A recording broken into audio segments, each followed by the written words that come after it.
2 months after saying they're going to keep Michael Curry, the Pistons have gone the other direction. Today fired after one season as head coach in Detroit. Hey, how are you folks? Jason Horowitz. Glad to be with you here on CBSSports.com. Let's bring in our NBA columnist Ken Berger to break it down. And Ken, why the flip-flop? Why have they gone the other direction? Well, it was stunning in terms of the timing of it, why it would happen today, but really not in terms of everything that's gone down in Michael Curry's one very tumultuous year as coach of the Pistons. He just never had a rapport with the veteran guys. The team was really stunned by the trade of Chauncey Billups at the beginning of the year that brought in Allen Iverson, and that whole thing just kind of came apart. And it really centered around Richard Hamilton, who's really the star of that team now, and they just never got along with Curry. They just had very poor communication. He alienated them by benching him when they got Iverson. And, you know, that situation just wasn't getting any better. Ken, that's a really interesting point to all this because it is the eve of free agency here. What do you think this means for the future of Richard Hamilton and maybe the free agents they want to bring in, too? Well, that's the thing. This roster is going to change dramatically one way or another with a new coach or not. And, you know, Ben Gordon is one of the free agents that Detroit is interested in, along with Charlie Villanueva, now an unrestricted guy after the Bucks didn't tender him. And Hedo Turkoglu is right there, and probably the prize free agent of this class. And Detroit's the one team that's close to contention that can really make a run at him. So one way or another, this Pistons team is going to change yet again.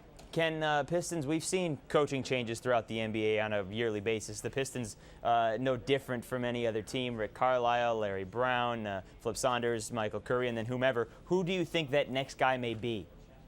Well, anytime there's a coaching vacancy, the name Doug Collins comes up, and he coached in Detroit in the late 90s, and you know now is doing a very good job as an announcer, at least in my opinion. And I believe he'll be a guy that will be in the mix.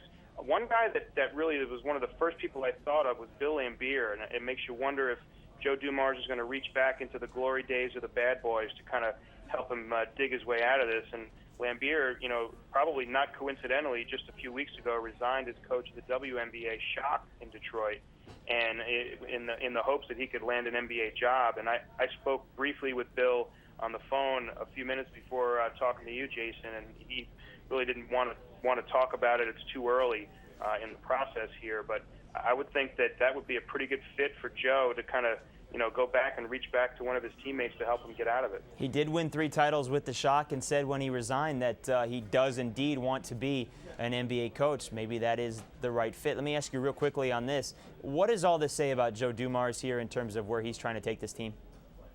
Well, I think it definitely says that now, you know, he's already taken out the one scapegoat that he would have next season if this thing doesn't go well and get turned around. I mean, he's already fired the coach, so that tells you that he's confident in his plan.